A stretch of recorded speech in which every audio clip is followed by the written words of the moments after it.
I have done something that's really making me question myself if I took things too far. Recently, my 29 male wife, Ali, 28 female, had her baby shower. I made some decisions that severely affected my wife, and now I'm being called an idiot by many people. Initially, I don't think I did anything wrong, but now I am questioning myself, so I guess I'm just here to ask you guys for your opinion. My wife is pregnant, and we found out a long time ago. It's an unplanned pregnancy, so I was a little surprised when my wife excitedly waved a positive pregnancy test in my face. I will be very honest here and say that I was shocked and didn't exactly feel ready to be a father. But after the initial shock wore down, my wife convinced me that I will be a great father and that this child would be like an invisible blessing for us. I was actually starting to warm up to the idea of having a child when something strange happened. My mother in law, Helen, 48, female, started to come around more often. This is strange for several reasons. The number one reason is that we have been no contact for the last 3 years. She always had a problem with me because I came from a broken family. She isn't someone who supports divorce and stuff. Yeah, super backdated mentally. She's always said some really horrible stuff about me and how I will be a terrible father one day. Her reasoning wasn't that great, in my opinion. Now listen, I don't really have any relationship with my father after he walked out on me and my mom when I was 10. He tried to come back into my life after I turned 18, but I kept rejecting his olive branches. I still have some trauma from when he said some nasty things about me and my mom before walking out on us. So when my father came crawling back to me after pulling a disappearing act and not even bothering to pay child support, I strictly told him that he was no father to me. My mother-in-law took offense to this. No, she wasn't present when this happened. When I told her the whole story, I wanted her to understand why my parents divorced and why I refused to have a relationship with my father. Well, she wasn't happy with what I did. Somehow it was all my fault because I was stubborn and unreasonable for not forgiving my father, no matter how horrible he was. She even told me that I will be a horrible husband and father because I don't have it in me to forgive my family when they make mistakes. I can go on about how this woman basically villainized me and insulted me every chance she got. I tried to ignore her for my wife's sake, but had to go no contact before our marriage. Helen contacted my father behind my back and invited him to the wedding. When we found out, there was a huge fight between me and Helen, and ultimately my wife and I cut her off for good. She was invited to the wedding but was told that she would be turned away if she showed up with my father. She did just that, so we had to kick her out of the wedding too.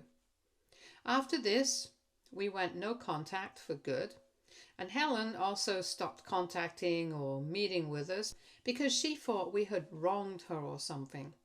Anyway, fast forward to when I realized that my wife is pregnant. Helen comes by the house and starts acting like everything is fine. She even acts sickeningly sweet towards me and tells me what a great husband I am and how she has full faith in me as a father. Now, this was all very suspicious in my eyes because she literally never apologized for her actions. Also, her sudden change in behavior raised a lot of red flags. I talked to my wife, but she dismissed my concerns. She said that her mother felt guilty for not reaching out and knew it was her fault all along. She also wanted to make amends for the baby's sake. Not going to lie, I just didn't buy it that Helen suddenly changed her mind about me. So I tried to do some digging about what was going on. Some of you may call me an idiot here, but I went through my wife and her mother's chat because I didn't like how my wife was dismissing my concerns and welcoming Helen with open arms. I'm not going to get into details, but it turns out the baby may not be mine. In fact, Ali told her mother that there is a 90% chance that the baby isn't mine. I didn't take this revelation well at all. I dug deeper, found out who the affair partner was, and then, in a fit of rage, invited him to my wife's baby shower. He seemed reluctant to come, but since he was actually a good friend of my wife's, he agreed to be present. He was probably scared of looking suspicious if he didn't come after I invited him. Anyway, on to what happened at the baby shower. I was acting all normal and my wife was having a great time till her affair partner arrived. Ali and Helen both looked spooked as they ran up to him and discreetly started to ask him to leave. I stepped in and told him that he was my guest and I invited him because I knew he was the possible father of the baby. Yup, that's what I said, and I had a perfectly good smile on my face when I said it. Ali and Helen turned red with embarrassment as people gasped and started asking what was going on. Ali and Helen tried to deny everything while the affair partner just looked shocked. There was a major fight involving lots of crying and yelling. The baby shower was a disaster, and I ended up leaving the house with a friend. Now I'm at my friend's place, but my phone has been ringing non-stop since yesterday. Ali and her mother are begging me to talk to my wife, but also telling me that I'm overreacting and have been cruel to my wife by exposing her in front of everyone. A few of her friends are calling me and leaving me messages about how I ruined her baby shower, humiliated her for no reason. I know that Ali is not in the best of health right now and has a lot on her plate.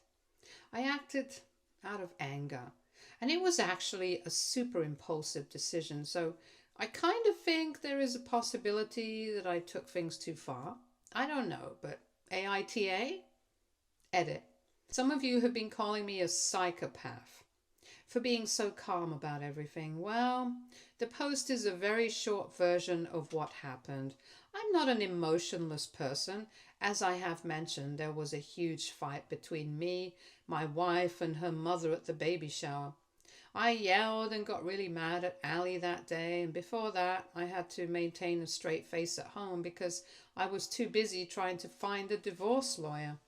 I was really starting to fall in love with my unborn son. Now, I don't even know if I can call him my son anymore after finding out about the cheating and all. I cried my heart out on my way to and from work every day. I stopped by a local park and got my emotions out before coming home or going to work.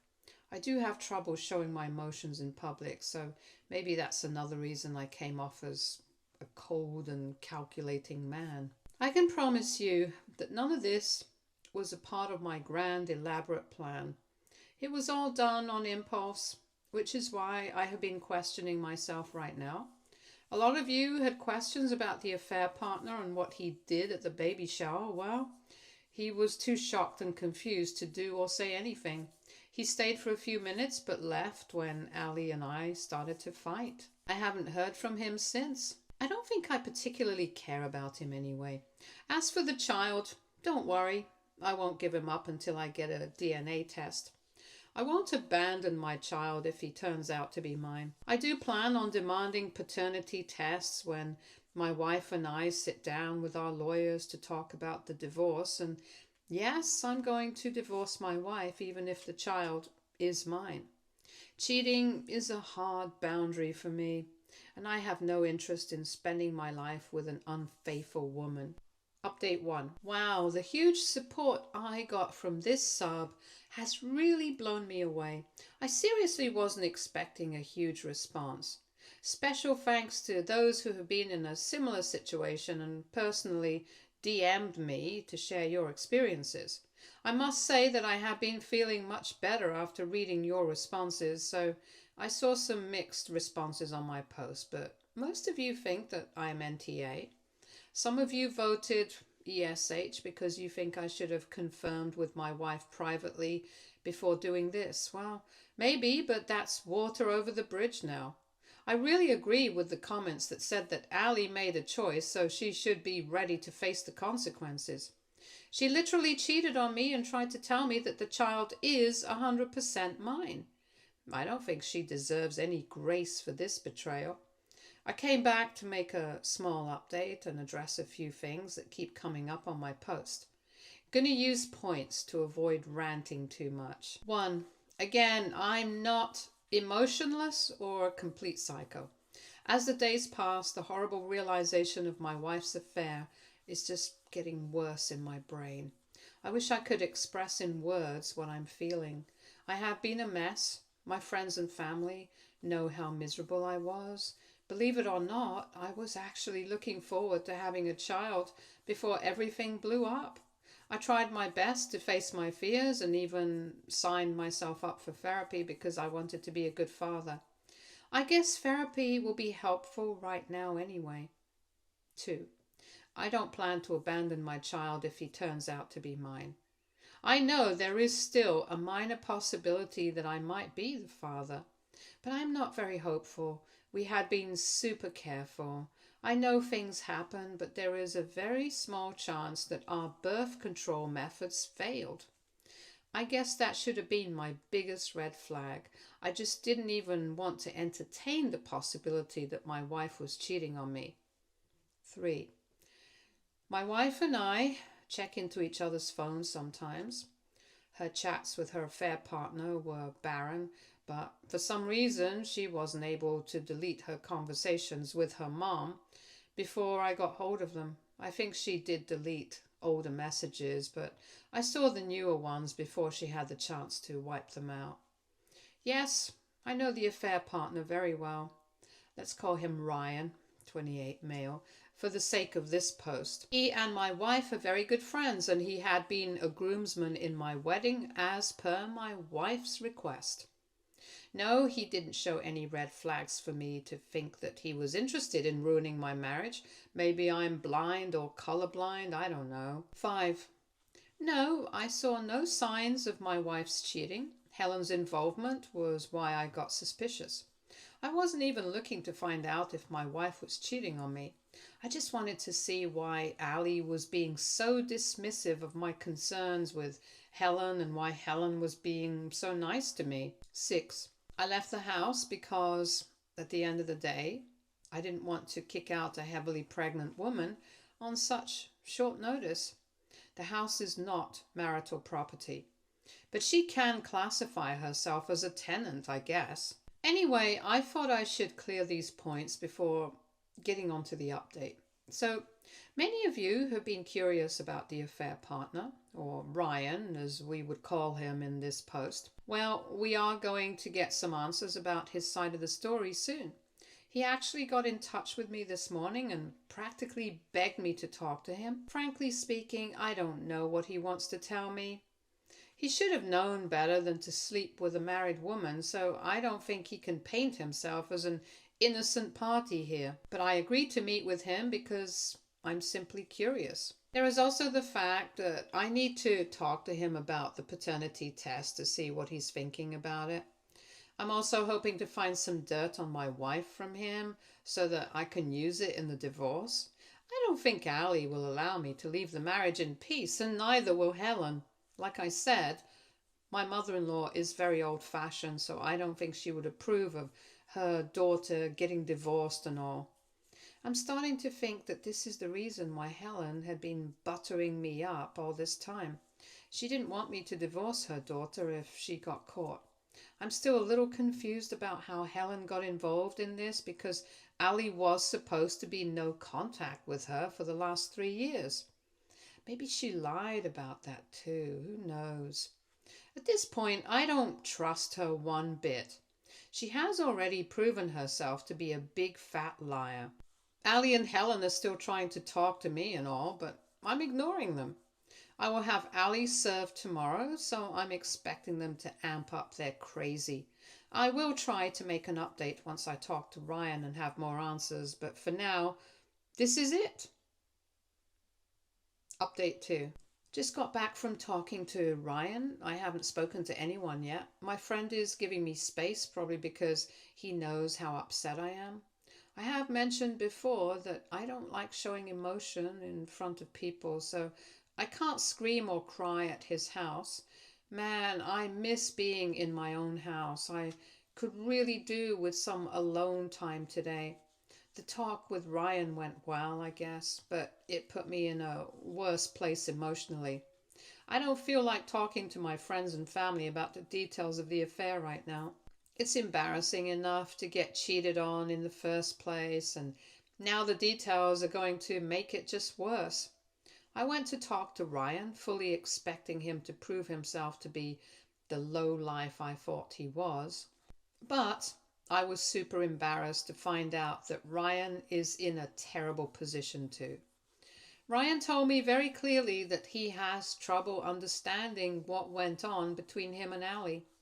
I asked him how long they had been having an affair, and he said that it was a one time thing. That one shocked me a little because I really thought this was a long term affair. But Ryan says that they hooked up just one night. It happened when I was out of town visiting a friend of mine who was in a coma from a horrible car crash. Ali was supposed to be out bar hopping with her friends. I was invited but had to cancel because of an emergency, so Ryan told me that Ali offered to drive him home since he had been pretty wasted after their outing ended. Ryan didn't think much of it until they were inside their house. Apparently, Ali wanted to tuck him in and all the shebang. Then things happened and they ended up hooking up. I don't know what to think of this story. If it's really true, then my wife clearly has bigger issues than cheating. Ryan was very apologetic and kept saying sorry over and over again. He said that he had been begging Ali to tell me the truth, but she kept guilting him into staying quiet. She even told Ryan that he would be breaking up a perfectly good family and ruining a baby's life if he spoke to me. Not once had Ali hinted that the child may be his, so it didn't occur to Ryan that he probably didn't use protection that day. He came to the party because he couldn't say no to me without looking guilty of something. He wasn't expecting me to tell everyone that he is the possible father of Ali's child. This entire story just made me sick to my stomach. I had a hard time digesting what I heard. The worst part was that Ryan wasn't even concerned about himself. He was just hysterical because he thought he was to blame for hurting me. I didn't say much to him. I apologized for publicly airing everything at the baby shower and told him that I didn't know that he was unaware of the baby being possibly his. We talked about everything some more, but I left soon after because I literally couldn't stomach what I heard. Now I am here giving you this update and wondering how I will get over this nightmare. I am extremely emotionally overwhelmed right now, so I won't get into any more details. I will probably come back tomorrow with another update once I'm in a better place. Update 3. Hi guys, I promised you another update, so here it is. After making the last update, I talked to my friend and told him everything. He was as disgusted as I was. He could also see that I had been severely affected by Ryan's story, so he told me to take some time off while he did the digging. Not going to lie, but I needed to confirm the story and get Ryan some help if it's really true, so I had my friend reach out to some of Ali's friends. I only told him to contact those who didn't send me threatening messages. Thankfully, they responded and even gave their side of the story. Unfortunately, everyone confirmed that Ryan was basically drunk as a fish when Ali took him home. My friend didn't tell them anything but convinced them to reach out to Ryan because he needs some help. I think they knew something was up, so they probably talked to him. I haven't heard back from Ryan or Ali's friends yet. Ryan did leave a message saying that he was ready to get paternity tests to see if the child is his. That's all he has said to me so far. Sorry guys, I wish I had more updates for you, but this is it for now. I have been planning to meet with Ali and her mother with our lawyers present because I need to talk to both of them one last time. I need to confront her and see for myself what rotten human beings they are. Please don't tell me not to do this. I have already made up my mind. I need some answers from my wife, and I need to hear it from her mouth. This will be our final meeting without divorce lawyers. I can promise you that. Update 4. Hi guys. So sorry I haven't been back here sooner. It's been a week since my last post, and well, life is moving on just like I had expected. I'm still getting divorced. My wife had been served the divorce papers long ago. She was actually served on the day I went to talk to Ryan. After getting served, she literally went crazy trying to contact me. I informed you in the last update that I agreed to meet her and Helen. I chose a neutral location in a public place. Ali and Helen knew that they couldn't argue with me, so they agreed to whatever I wanted. I went to meet them 4 days ago. The meeting didn't go well at all. Yes, I got my answers, and yes, I was able to get some revenge, but it doesn't feel like I have won. Firstly, I asked her to tell me what happened between her and Ryan. She cried hard and only said that it happened once. She cried harder when I confronted her with the circumstances of her cheating. She had no answers for that. I didn't ask her why. Her friends had already reached out by then and informed me that Ali always had a major crush on Ryan, which he never reciprocated. I don't know why she was obsessed with him. She literally destroyed her character and her marriage for an obsession. It's just, I don't even know what to say. Ali couldn't get much out after this. She just cried like a mad woman. Interestingly, Helen was the one who did most of the talking. This stupid woman who thought so lowly of me was now begging me to forgive her daughter. Yep, that happened. She also apologized for the way she had insulted me all those years ago and told me that now she knew I would be a great father. Then she went on to tell me that she believes I can still be a great father to Ali's child. This little witch had the audacity to tell me that I should just forget what happened and continue this sham of a marriage. She wanted me to skip the DNA test and just consider the child mine. Apparently, if I didn't take the test, it would be easy for me to think that the child is mine. I just stared at my crazy mother-in-law while she went on and on about how I could just forgive and forget. Then she had the audacity to say that this was my chance to prove that I am not like my father. After hearing this, I simply started laughing, but it definitely didn't have any humor in it. I told Helen to get lost, told my wife to get out of my house, and told them both that the divorce and paternity tests are happening. I just walked out before they could say anything more. They sure did try to stop me, but I drove away without even bothering to turn around and hear them out. I went back home and tried my best to deal with my emotions. I won't get into that because it's irrelevant. I know that some of you have been really concerned about me, so I would like to tell you that I won't do anything stupid. For now, I'm trying to stay focused on getting a divorce and breaking off this ridiculous marriage as soon as possible. A lot of you had questions about Ryan. Well, I have no updates for you. He needs to deal with his own demons while I deal with mine. I haven't contacted him and I'm not sure what he's going to do right now. I will be pushing for a DNA test as soon as Ali gives birth. Maybe I will reach out to him after that. I can say for sure right now it looks like the next update is going to be a while later because I want to come back with some positive news. Update 5. Time really flies, doesn't it?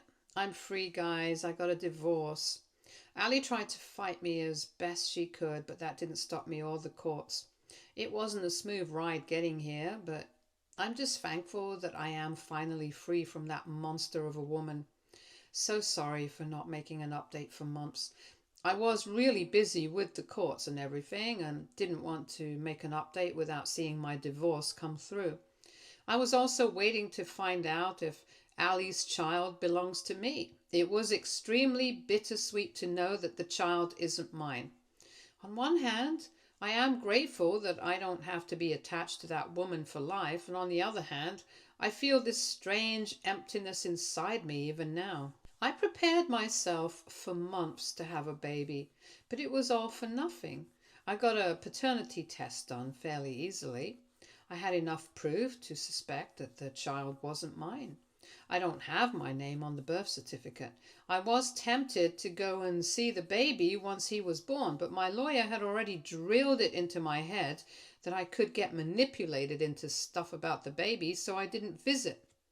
Once I knew for sure that her child wasn't mine, I didn't feel like torturing myself by seeing the child who I thought would be mine. Sorry for the rant, guys. I haven't been able to share these emotions with anyone in my life. I have been going to a therapist, but I still have a lot of trouble opening up to people, especially in person. I guess I will have to get over it for my own sake now. Anyway, even after the baby was born and the paternity test results were out, Helen and Ali kept harassing me, begging me to take responsibility for the child, but I simply ignored their messages and their attempts to talk. They sort of gave up after a few months when the divorce became inevitable. Plus, they had some bigger issues to worry about by then. I have received a lot of DMs asking me about Ryan and people telling me that he should be pressing charges. Some of you even asked me to convince him to press charges.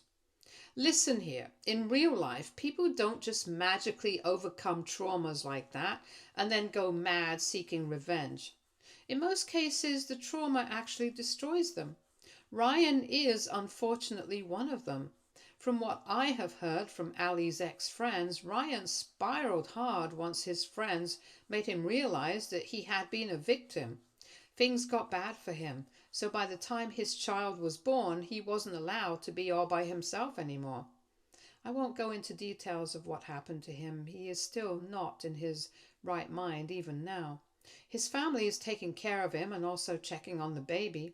As far as I know, they're talking to the police and want to get Ali charged. They are just waiting for Ryan to be a little more stable before making any major decisions. They've also contacted CPS and given them the whole story. I think Ryan's family found some messages on his phone that could be used against Ali. Again, all this is second-hand information. Now, I don't press for details, so I can't say for sure what's going on there. But it does look like Ali's son will be taken away one of these days and placed with Ryan's family. I'm only staying in touch with Ali's ex-friends who had dropped her like a hotcake after my friend made that call months ago. We've all been in contact because even I am worried about Ryan and want to help in whatever way possible. So that's what's going on right now. This is unfortunately going to be my last update because I don't have anything else to share after this. Ryan's story is his and I don't want to reveal too much sensitive information. Right now I'm trying to heal myself and turn my life around. Thank you so much for your support and wishes for my well-being. I never thought opening up to internet strangers could be such a great experience. You guys have really helped me a lot in the past few months, and I am grateful for that. I just wanted you to know that. Stay tuned for more stories from our girl relationships.